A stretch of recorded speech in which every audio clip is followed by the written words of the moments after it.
Imagine you were standing on the edge of this massive foggy canyon. Okay. You need to get to the other side, but you can't just close your eyes, take a running leap, and hope for the best. Right. Hoping for the best doesn't really work there. Exactly. You have to actually build a bridge, like engineer a way across, pillar by pillar, suspended over total uncertainty. Yeah, that's a perfect visual for this. So today, we are tearing down that dry corporate buzzword of planning to show you the actual engineering behind that bridge. We're doing a deep dive into the mechanics of managerial processes. It's really going to reframe how you think about business survival. Yeah, the mission here is to reveal planning as the ultimate cognitive tool for navigating an unpredictable world. Right? Absolutely. Because it is remarkably easy to dismiss planning as just, mere administrative busy work. Like writing a to-do list or, I don't know, filling out a shared calendar. Exactly. Or drafting some boring budget spreadsheet. But when you examine the foundational mechanics of business survival, planning elevates into something much more profound. Yeah. Step zero, basically. Right. It is step zero. If you look at the classic framework of management planning, organizing, leading, and controlling, the PLLC framework planning is the absolute precursor. Without it, the rest just falls apart. Completely. Without it, those other three functions cannot exist. I mean, you cannot intelligently organize a team or lead a heterogeneous group of people or control an outcome if you haven't first constructed the blueprint. The intellectual blueprint of what you are actually trying to achieve. Yes. Think about constructing a house. You wouldn't just drop a plumber, a carpenter, and an electrician on an empty dirt lot and say, go make a house. No, that would be a disaster. You need the blueprint first to synchronize their specialized skills. Right. Or, consider a massive military operation. Oh, yeah. You cannot coordinate the Army, Navy, and Air Force without a unified, integrated operational plan. Before anything physical happens, it has to happen mentally. And there are a couple of classic definitions in management theory that really nail this concept. Like Lyndall Irwick's definition. Right. Yes. Irwick framed planning as a mental predisposition to do things in an orderly way. It's a commitment to act in the light of facts rather than guesses. Notice the heavy emphasis on mental predisposition. Right, the cognitive nature of the process. That is the core differentiator here. Effective planning is a highly intellectual exercise demanding rigorous foresight, visualization, and judgment. It goes far beyond taking an educated guess about next quarter's revenue. Way beyond. A functional organization has to constantly scan volatile environmental conditions, audit their available resources, and relentlessly balance demands against those resources. It requires synthesizing a massive amount of data into a coherent vision. Exactly. Which brings us to another foundational definition. Oh, the Kuntz and O'Donnell quote. Yeah. They described planning as deciding in advance what to do, how to do it, and who is to do it.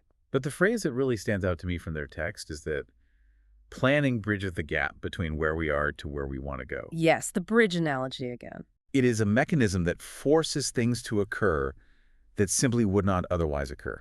That is the essence of intellectual engineering. You are quite literally forcing a desired future into reality through sheer operational will. Wow, operational will. I like that. And the character of that effort changes dramatically depending on your vantage point. How so? Well, an assistant engineer at a construction site is engaging in this exact cognitive process, but their horizon is only day-to-day, maybe 2 or 3 days in advance. Right. Move up the chain to the chief project manager, and they are bridging a gap that spans years. Mm-hmm. Zoom out to the top management of a multinational corporation. And they're engineering a future across a decade for a global market. Exactly. The scale changes, but the mental exercise remains identical. Okay, wait, let's challenge that premise for a second. Sure. If the core of this cognitive exercise is dealing with the future and trying to anticipate what is coming down the pipeline, how is planning fundamentally different from forecasting? Because we often use those terms interchangeably in business. If I'm anticipating a shift in the market, isn't that just a forecast? That conflation happens constantly, honestly. But there is a rigid, crucial distinction between the two in the text. Okay, unpack that. Forecasting is entirely about what is expected to happen if there is no intervention. It's a passive prediction based on current data trajectories. So you extrapolate the present into the future and say, if we do nothing, this is our reality. Exactly. But planning is aggressive. Planning is deciding what an organization actually wants to happen in response to that forecast. So forecasting is the diagnostic tool, and planning is the active treatment. Spot on. A perfect way to visualize this difference for you listening is checking the weather app on your phone. Good example. You see a massive storm front moving in for the exact time you scheduled an outdoor event. Yeah. That's your forecast. Right. The forecast just gives you the data. Exactly. You don't just stand in a field and accept getting soaked. Planning is the active intervention. You pack an umbrella, you rent a tent, or you just move the entire event indoors. The forecast triggered the need, but the plan altered your experience of reality. Right. Let's scale that up to a macroeconomic level. Sure. Consider a looming global shortage of a critical natural resource, like a specific rare earth metal. Okay. The forecast simply tells nations and corporations that a severe bottleneck is approaching in, say, 30 months. Panic ensues. Right. But the planning process is the immediate aggressive evaluation of how to react. Like pivoting research and development to find synthetic alternatives. Or stockpiling current reserves, or completely redesigning the supply chain to rely on different materials. You're manipulating your available time and tools to bypass the catastrophe. So now that we have established planning as this aggressive cognitive intervention, we need to understand the mechanics. The actual how-to. Yeah. How do we actually construct this bridge over the foggy canyon? Foundational management theory outlines a rigorous scientific approach. It's usually broken down into a specific logical sequence. 7 steps, to be precise. Let's dig into the friction of these steps, starting with step 1. Setting objectives. Right, the foundation. There is a very strict rule in the text that objectives must be quantitative, precise, and unambiguous. But I have to push back on that a bit. Okay, why? When you look at highly successful visionary companies, their goals are often qualitative and deeply inspiring. Sure, like mission statements. Yeah, saying, we want to revolutionize how humanity communicates. Feels vastly more powerful than setting a target to increase quarterly user retention by 4.2%. I mean, the visionary statement is crucial for marketing and morale, absolutely. But from an operational engineering standpoint, Yeah. qualitative goals alone inevitably breed chaos. Ambiguity is the enemy of execution. If your objective is qualitative, like optimistic but imprecise, you cannot accurately measure failure or success. And that leads directly to massive resource wastage. So a goal must be translated into cold, hard numbers to provide unified direction. Exactly. If you're running a manufacturing firm, you need objectives like reducing specific production hours by 8%, or capping labor wages at a precise margin. Because those quantitative metrics are the only way to actually synchronize a massive team. Right. That makes total sense when you think about it. You can't have one side of the bridge being built using the metric system and the other side being built using, like, good vibes and enthusiasm. No, they will never connect in the middle. So once you have that ruthless quantitative target locked in, you have to build a foundation to support it. Which brings us to step 2. Developing planning premises. And this is essentially the act of making concrete assumptions about a highly uncertain future. Yes, and this is where the intellectual heavy lifting truly begins.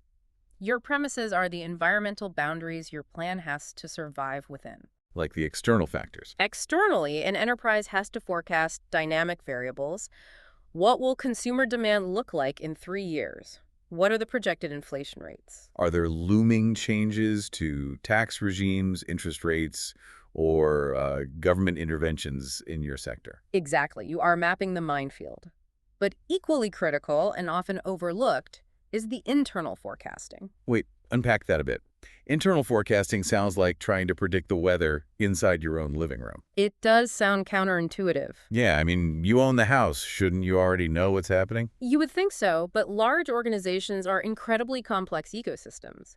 Internal premises involve making calculated assumptions about your own future state. Like whether your capital investment policies will shift next year. Right. Or are there anticipated changes in your internal labor relations or union negotiations? Oh, I see. Or is there a planned shift in executive management philosophy that will alter risk tolerance? Exactly. All of these internal and external assumptions interlock to form the foundation. If your premises are flawed, the entire strategic bridge collapses. Okay, so moving through the next steps. Once that foundation is set, you enter what is arguably the most psychologically difficult part of the process. Steps 3 and 4. Identifying and evaluating alternatives. Right, because if your quantitative goal is to increase production capacity by 20%, there are a dozen different ways to achieve that. You could hire a third shift, You could automate the assembly line, or you could even acquire a smaller competitor. So creating a comprehensive list of alternatives requires high-level creative thinking. But evaluating them is pure, ruthless calculation. It really is. You're weighing cost against benefit, feasibility against risk. In financial planning, this gets highly granular. Like looking at EPS. Yes. If you are evaluating a higher risk operational shift, you aren't just guessing. You're calculating potential yields, analyzing the impact on earnings per share, weighing tax implications. And forecasting dividend payouts. You are stress testing every single alternative against the premises you just established. Which forces step 5, the actual moment of decision, selecting the alternative. You are looking for the path that yields maximum benefits at the minimum cost. Ideally, yes. But despite all the EPS calculations and statistical modeling, this is rarely a purely mathematical decision. Right, subjectivity heavily infiltrates this step. Oh, completely. A seasoned manager's intuition, their historical knowledge of the industry, and their gut-level judgment play a massive role. Sometimes, to hedge bets, an organization will even select a hybrid combination of several alternative plans. And making the choice is only half the battle. Step 6 is where the friction peaks. Implementation. You've selected the plan, now you have to execute it within the constraints of reality. If the chosen alternative to increase production was automating the line, implementation means securing the capital, purchasing the machinery. Installing it and retraining the workforce. Right, and that necessitates the final ongoing step. Step 7, the follow-up. Because a plan is not a set-it-and-forget-it mechanism. Absolutely not. It requires relentless monitoring to catch deviations early. Like if the new machinery is only yielding a 10% increase instead of the projected 20. Exactly. The follow-up process then triggers a recalibration of the entire plan. Okay, here is where the rubber meets the road and where things get genuinely fascinating. Yeah. We just outlined a highly logical, rigorous, statistically backed cognitive process. It's meticulous. Very meticulous. So why do massive, well-resourced businesses still fail spectacularly? That question exposes the core paradox of planning. It is a double-edged sword of monumental proportions. Okay, break down the positive side first. On the positive side, it's your only real defense against uncertainty. We live in an era where rapid technological paradigm shifts, sudden economic downturns, or, massive overnight changes in consumer sentiment Can literally eradicate a dominant company in months. Exactly. Rigorous planning allows an organization to systematically identify those lurking threats and hidden opportunities before they become fatal. It also serves as the ultimate mechanism for managing extreme organizational complexity. Right. When we talk about complexity, we're really talking about the human element. Organizations are comprised of heterogeneous groups. You have hundreds or thousands of people with wildly different knowledge, skills, and attitudes. The KSAs. The KSAs, exactly. You have engineers who value precision, salespeople who value speed, and finance teams who value risk mitigation. They all have different cultural backgrounds and motivational drivers. And left to their own devices, that heterogeneity leads to massive friction and divergent efforts. What the individual employee wants rarely aligns perfectly with what the corporate entity wants. So effective planning solves this by manufacturing unity of action. Yes.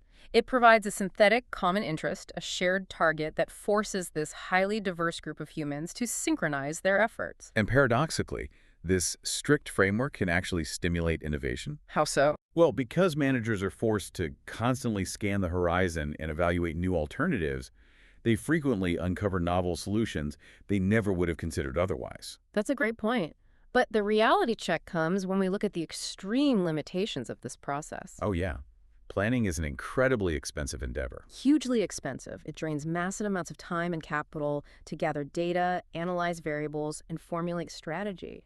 Frequently, organizations have to outsource this entirely, hiring expensive specialized consulting firms just to handle the data extraction because they don't have the internal bandwidth. And time is the silent killer here. Managers are universally bogged down in the daily firefighting of operational problems. Resolving today's supply chain hiccup always feels more urgent than mapping out a 5-year strategic vision. Because planning demands deep, uninterrupted cognitive focus, it constantly gets pushed to the back burner. Often, it only becomes a priority when an adverse environmental change forces the issue, and by then, the company is already bleeding. Yeah. But let's say a company does invest the time and money. They still face fundamental, unavoidable risks, abstraction, and uncertainty. Because you are dealing with the future, you're basically dealing with ghosts. Right. You are building complex models based on what-ifs. No matter how sophisticated your statistical software is, you cannot guarantee 100% success. The future remains stubbornly unpredictable. But beyond uncertainty, the most dangerous self-inflicted limitation mentioned in the text is rigidity. Rigidity is the fatal flaw of overplanning. When an organization meticulously follows every step, locks in predetermined goals, commits to a singular course of action, And establishes firm policies, yeah. they effectively pour concrete around their own feet.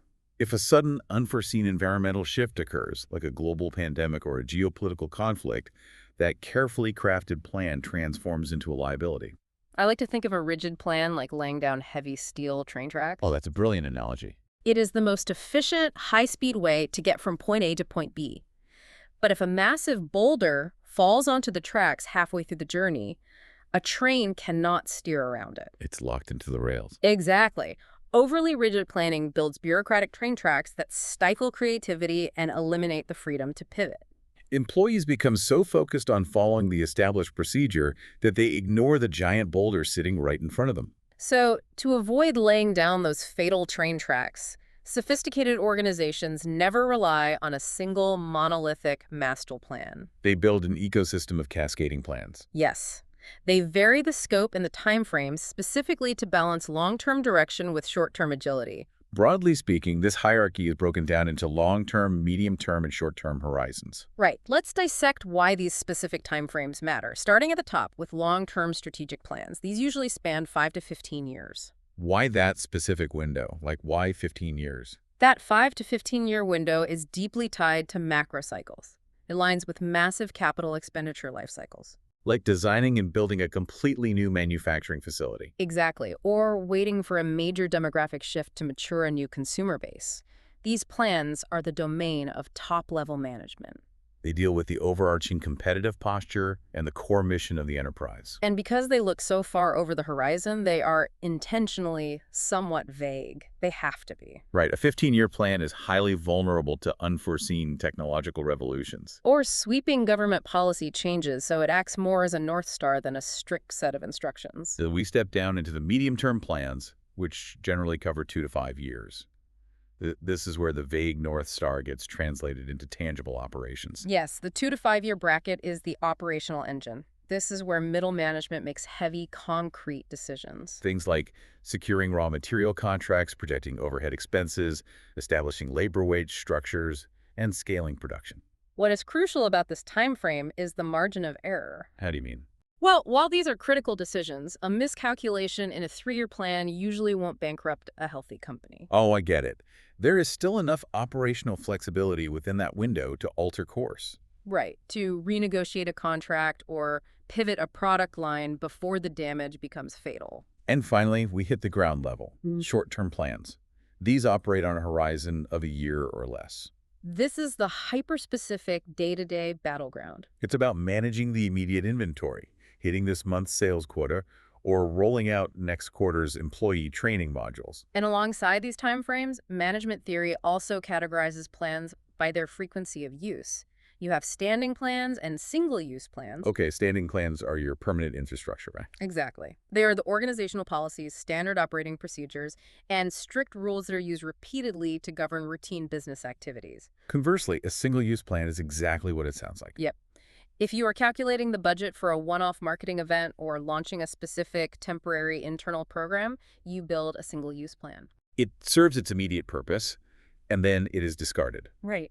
You know, when you look at this whole ecosystem, the relevance to your own life becomes incredibly clear. Oh, absolutely. You are actively participating in this exact cognitive hierarchy, whether you realize it or not. If you are plotting out a decade-long career pivot, deciding what advanced degree to pursue, that is your strategic long-term plan. And when you sit down on Sunday night to organize your inbox and time block your schedule for the upcoming week, that is your operational short-term plan. You are utilizing the identical mental processes that a multinational CEO uses to maneuver a Fortune 500 company. The key to survival, both personally and organizationally, is applying the right mindset to the right time frame. Right, because if you try to manage today's immediate inventory crisis using a vague 15-year strategic mindset, you'll be paralyzed by abstraction. And conversely, if you use a reactive short-term mindset to plan your next decade, you'll be completely blindsided by inevitable macro-environmental shifts. A healthy hierarchy of plans prevents the drift. Without it, organizations fall into a purely reactive state, just bouncing off daily emergencies. Short-range efforts must be forcibly harmonized with long-term goals. A cost-cutting measure that looks brilliant on a short-term 3-month operational plan might completely cannibalize your 15-year strategic goal of becoming the premium quality leader in your industry. Planning anticipates that friction.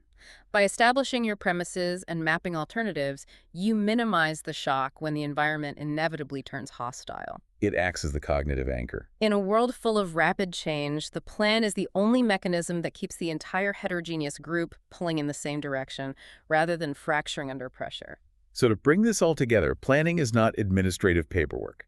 It is the vital intellectual engineering project that serves as step 0. Yes. It dictates how you organize your resources, who you staff, how you lead them, and what metrics you control. It's the mental bridge that takes you from passively forecasting what you expect will happen to aggressively manipulating reality to achieve what you want to happen. But Yeah, but we have to leave you with a critical tension to ponder today. let's hear it. We've established that planning demands making concrete assumptions about a deeply volatile future. It requires massive cognitive and financial resources, and the byproduct of a finished plan is structural rigidity. It builds train tracks. It builds train tracks. Yeah. So it forces us to ask, at what point in a hyper-accelerated, rapidly changing world does strict adherence to a carefully crafted plan become more dangerous than having no plan at all? That is the ultimate paradox of the builder. Thank you for joining us on this deep dive. It's been great. We challenge you to look at your own objectives a little more analytically this week. Remember, you aren't just drafting a to-do list. You are trying to cross that fog canyon. Figure out your time frame, calculate the friction, and start engineering your bridge.